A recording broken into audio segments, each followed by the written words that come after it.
Welcome to my channel Sahajpath study. প্রিয় নবম দশম শ্রেণীর শিক্ষার্থী, আশা করি তোমরা সকলে ভালো আছো। সো আজকে তোমাদের জন্য যে বিষয়টি আলোচনা করব সেটি হচ্ছে তোমাদের লেসন 3-র ওমি ও লাইফ এই কবিতার বাদবাকি অংশ। সো আমি এইটিরই আরো একটি পার্ট নিয়েছিলাম যেখানে আমি এই কবিতার বাংলা অর্থ সহকারে বিশ্লেষণ করেছিলাম। সো ভিডিওটির লিংক ডেসক্রিপশন বক্সে দেওয়া থাকবে, তোমরা চাইলে সেখান থেকে সেই ভিডিওটি করে এসে দেন হচ্ছে এই ভিডিওটি করবে, তাহলে তোমাদের জন্য এই ভিডিওটি বুঝতে সবচেয়ে বেশি সহজ হবে।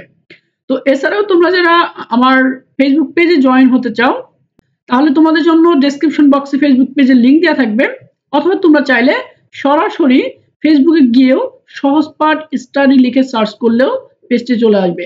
অ্যান্ড দেন আমার সাথে ফেসবুকে কানেক্ট থাকতে এই পেজটি অবশ্যই ফলো দিয়ে রাখবে। সো আজকে তোমাদের এই কবিতার যে বিষয়গুলো নিয়ে আলোচনা করব, তো সেইটি হচ্ছে মূলত পার্ট সি এর বা অ্যাক্টিভিটি সি, এবং এখানে কিছু আনসারিং কোয়েশ্চেন রয়েছে যেগুলার বাংলা অর্থ সহকারে আমি দেখিয়ে দেব পরবর্তী স্লাইডে। তো এর পরবর্তীতে তোমাদের এই যে ডি নম্বরে একটি অ্যাক্টিভিটি রয়েছে, তো এইটিও আমি সেখানে দেখিয়ে দেব, এবং সর্বশেষ ই নম্বরে যে অ্যাক্টিভিটি রয়েছে তো সেইটিও আমি বাংলা অর্থ সহকারে একটি সামারি লিখে দেব। সো তাহলে চলো এবার মূল ভিডিওতে প্রবেশ করি। সো সি এর অ্যাক্টিভিটিতে বলা হচ্ছিল আনসার দ্য ফলোইং কোশ্চেন্স, বা নিম্নলিখিত প্রশ্নগুলোর উত্তর দাও। তো এক নম্বর প্রশ্ন ছিল what is the main theme of the poem. So poem শব্দের অর্থ হচ্ছে কবিতা, তোমরা জানো। সো এই কবিতার মেইন থিমটা কি সেটি তোমাদের থেকে জানতে চাচ্ছে। তো উত্তরটি আমি যেভাবে সাজিয়েছি সেটি হচ্ছে the main theme is the struggle with life's questions. তো কবিতার প্রধান থিম হলো জীবনের প্রশ্ন, আইডেন্টিটি মানে পরিচয়, পরিচয় and the search for meaning amidst challenges. তো বলা হচ্ছে কবিতার থিম হলো বা মূল ভাব হলো জীবনের প্রশ্ন, পরিচয় এবং চ্যালেঞ্জের মধ্যে অর্থ খোঁজার সংগ্রাম। সো এরপরে 2 নম্বর প্রশ্নে বলা হচ্ছে what recurring questions does the poet mention. তো কবি কোন পুনরাবৃত্ত প্রশ্নগুলোর উল্লেখ করেছেন। তো উত্তরটি হবে the poet questions the purpose of life and the অর্থ of existence despite its hardships. কবির জীবন ও অস্তিত্বের উদ্দেশ্য এবং এর কষ্টের মধ্যেও এর মূল্য নিয়ে প্রশ্ন করেছেন, যেটা আমরা কবিতা লাইনে পেয়েছিলাম। তো আজকের ভিডিওটি কিন্তু খুবই বড় হবে, তো তোমরা আশা করি ধৈর্য সহকারে ভিডিওটি দেখবে, এবং ভিডিওগুলো কেমন হচ্ছে সেটি অবশ্যই কমেন্টে জানাবে। তো 3 নম্বর প্রশ্নে বলা হচ্ছে what does the poet mean by useless years. তো এইখানে কবি ইউজলেস ইয়ার্স বা অকার্যকর বছর বলতে কি বুঝিয়েছেন। তো উত্তরটা আমি যেভাবে নিয়েছি সেটি হচ্ছে ইউজলেস ইয়ার্স বা অকৃতকার্য বছর বলতে refers to time in life that feel unproductive or devoid of purpose। তো উত্তর হবে অকার্যকর বছর বা সেই সময়গুলোকে বোঝায় যা জীবনে অপ্রয়োজনীয় বা উদ্দেশ্যহীন মনে হয়। তো এরপরে তোমাদের 4 নম্বর প্রশ্নে বলা হচ্ছে is as an identity marker. তো বয়স কি একটি পরিচয় চিহ্ন, বা বয়স কি শুধুমাত্র একটি পরিচয়ের চিহ্ন। তো এইটার জন্য উত্তরটি হচ্ছে ইয়েস, হ্যাঁ, age can be an identity marker, অর্থাৎ বয়স একটা আইডেন্টিটি বা পরিচয়ের মাধ্যম হতে পারে। তারপর 2 নম্বর প্রশ্ন মানে এইটারই আরেকটি প্রশ্ন হচ্ছে what are the attributes of old age, অর্থাৎ বৃদ্ধ বয়সের গুণাবলীগুলো কি কি।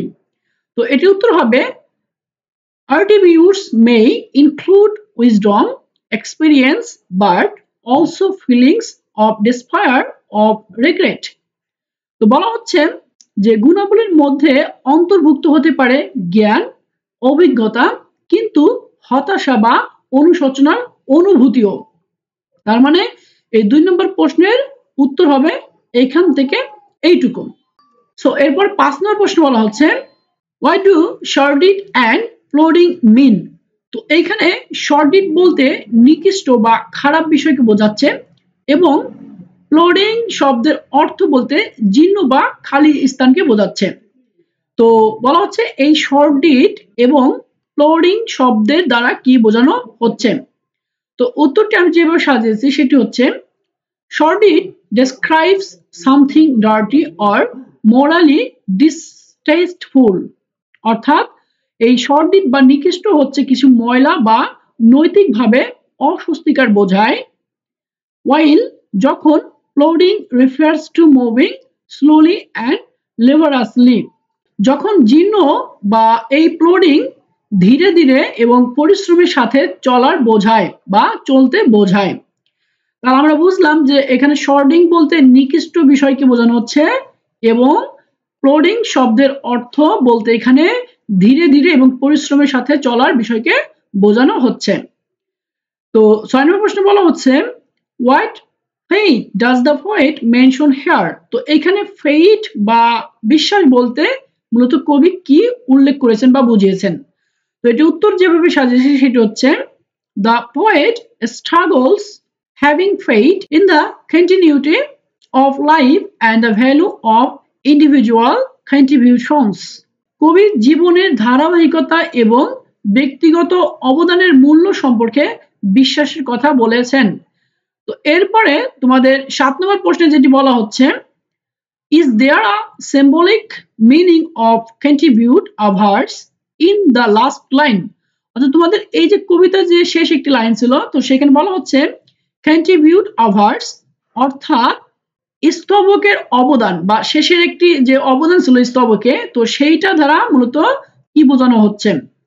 তো উত্তরটি যেভাবে সাজিয়েছি সেটি হবে yes, হ্যাঁ, it symbolizes the idea that everyone has a role in life and can add value to the ongoing story of existence. অর্থাৎ হ্যাঁ, এটি প্রতীকী যে প্রত্যেকের জীবনের একটি গুরুত্বপূর্ণ ভূমিকা আছে এবং তারা অস্তিত্বের চলমান গল্পে মূল্য যোগ করতে পারে। তো এরপর 8 নম্বর প্রশ্নে বলা হচ্ছে do you find the answer section of the poem convincing. তো বলা হচ্ছে তুমি কি এই কবিতার উত্তর অংশটিকে বিশ্বাসযোগ্য মনে করো? অর্থাৎ তোমাদের কবিতার শেষে দুইটা লাইন ছিল যেখানে উত্তর সহ দেয়া ছিল, অর্থাৎ তোমাদের এই যে কবিতার যে শেষে উত্তর দিয়েছে তো এই অংশটিকে বলা হচ্ছে ওই অংশটিকে কি তুমি বেশি বিশ্বাসযোগ্য বলে মনে করো? তো উত্তরটি হবে this depends on personal interpretation but generally it's convincing as it emphasizes existence and individual impact. অর্থাৎ এটি ব্যক্তিগত ব্যাখ্যার উপর নির্ভর করে কিন্তু সাধারণভাবে এটি বিশ্বাসযোগ্য কারণ এটি অস্তিত্ব এবং ব্যক্তিগত প্রভাবকে গুরুত্ব দেয়। তো এরপরে তোমাদের ডি এর যে কাজ রয়েছে তো সেখানে বলা হচ্ছে there are some words in the poem like filled and renewed. তো এখানে কিছু শব্দ ছিল কবিতায় তো সেখান থেকে filled একটি শব্দ এবং renew একটি শব্দ। তো আমরা দেখতে পাচ্ছি এই দুটি শব্দ মূলত তোমাদের কবিতায় ছিল। তো বলা হচ্ছে যে কবিতা থেকে এই দুটি শব্দ দেয়া হলো। তো এবার বলা হচ্ছে these are called contractions, অর্থাৎ এই শব্দগুলোকে বলা হচ্ছে যে সংক্ষিপ্ত শব্দ বা contractions form. Make a list of such words in pairs with the help of your subject teacher. তো এই ধরনের শব্দগুলো তোমার শিক্ষক বা বিষয় শিক্ষকের সাহায্য নিয়ে আরো তালিকা তৈরি করো। তো এখানে আমি তোমাদের এক্সাম্পল হিসেবে কিছু শব্দ দিয়েছি, যেমন এই দুটি তোমাদের কবিতাই ছিল। তো এটি হচ্ছে তোমাদের সংক্ষিপ্ত বা কন্ট্রাকশন ফর্ম এবং এই কন্ট্রাকশন বা সংক্ষিপ্ত রূপেরই ফুল মিনিং বা পুনরূপ হবে ফিল্ড। সো যেমন রিনিউড সংক্ষিপ্ত বা কন্ট্রাকশন ফর্ম ছিল, তো এটির পুনরূপ বা ফুল মিনিং হবে রিনিউড। জাস্ট এই যে ডি এর আগে যে একটা ঊর্ধ্বকমা আছে তো এটিকে ইংলিশে বলা হয় অ্যাপোস্ট্রফি। ওকে, এরপর দেখো ও এর পরে অ্যাপোস্ট্রফি দেওয়া হয়েছে, তো এটি দ্বারা বোঝাচ্ছে এটি সংক্ষিপ্ত এবং এর পুনরূপ হবে অফ, অর্থাৎ ও অ্যাপোস্ট্রফি ইকুয়াল টু অফ। এবং দেখো অ্যাপোস্ট্রফি টি আই এস, তো এটি পুনরূপ হবে ইট ইজ। এরপর দেখো হু এরপরে অ্যাপোস্ট্রফি এস দেওয়া আছে, তো এটি পুনরূপ হবে হু ইজ। তো এই হচ্ছে তোমাদের এই ডি এর উত্তর। আশা করি তোমরা এরকম আরো অনেক ভাবেই এই সংক্ষিপ্ত ওয়ার্ডের পুনরূপ বের করতে পারবে।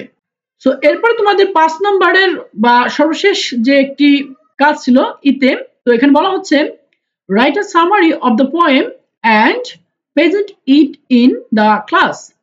তো এই যে তোমাদের কবিতাটি ছিল, তো সেই কবিতার একটি সামারি লিখতে বলছে এবং সবশেষে এটি ক্লাসে উপস্থাপন করতে বলছে বা দেখাতে বলছে। তো উত্তরটি আমি যেভাবে সাজিয়েছি সেটি হচ্ছে in O me O life Walt Whitman explores the struggles and questions of living. ও আমি ও জীবন, তো ওমি ও লাইফ দ্যাটস মিন ও আমি আর আমার জীবন। তো এই কবিতায় ওয়াল্ট হুইটম্যান জীবনের সংগ্রাম এবং প্রশ্নগুলো নিয়ে আলোচনা করেছেন। He feels frustrated and sad about the challenges people face and wonders about the purpose of life. তো তিনি মানুষের মুখোমুখি হওয়ার চ্যালেঞ্জগুলোর জন্য হতাশ এবং দুঃখ অনুভব করেন আর জীবনের উদ্দেশ্য নিয়ে ভাবেন। Despite these feelings, তো এই অনুভূতির সত্ত্বেও he realizes that তিনি অনুধাবন করেন যে লাইফ ইজ ভ্যালুয়েবল, জীবন মূল্যবান, বিকজ কারণ everyone has something to contribute, কারণ হচ্ছে প্রত্যেকের কিছু অবদান রাখা আছে, অর্থাৎ প্রত্যেকেই তার জীবনের জন্য কোনো না কোনো কিছু করে থাকে। The poem encourages us to play our part in the story of existence. তো এই কবিতাটি আমাদের অস্তিত্বের গল্প, আমাদের দায়িত্ব পালন করতে উদ্বুদ্ধ করে। তো এই হচ্ছে তোমাদের সর্বশেষ এই কবিতার যে কাজগুলো বাকি ছিল, তো দেখিয়ে দিলাম। আশা করি এই ভিডিওটি তোমাদের খুবই উপকারে আসবে। তো পরবর্তী লেসনে আমি যেটি দেখাবো সেটি হচ্ছে তোমাদের এই বইয়ের পরবর্তী ইউনিট, অর্থাৎ নতুন একটি অধ্যায়, সেটি হচ্ছে ক্লাইমেট চেঞ্জ। তো এই পর্বের নতুন ভিডিও দেখার জন্য আমন্ত্রণ রইলাম, এবং তুমি যদি চ্যানেলে নতুন হয়ে থাকো তাহলে অবশ্যই চ্যানেলটি সাবস্ক্রাইব করে বন্ধুদের সাথে ভিডিওটি শেয়ার করবে। Thank you so much for watching this video.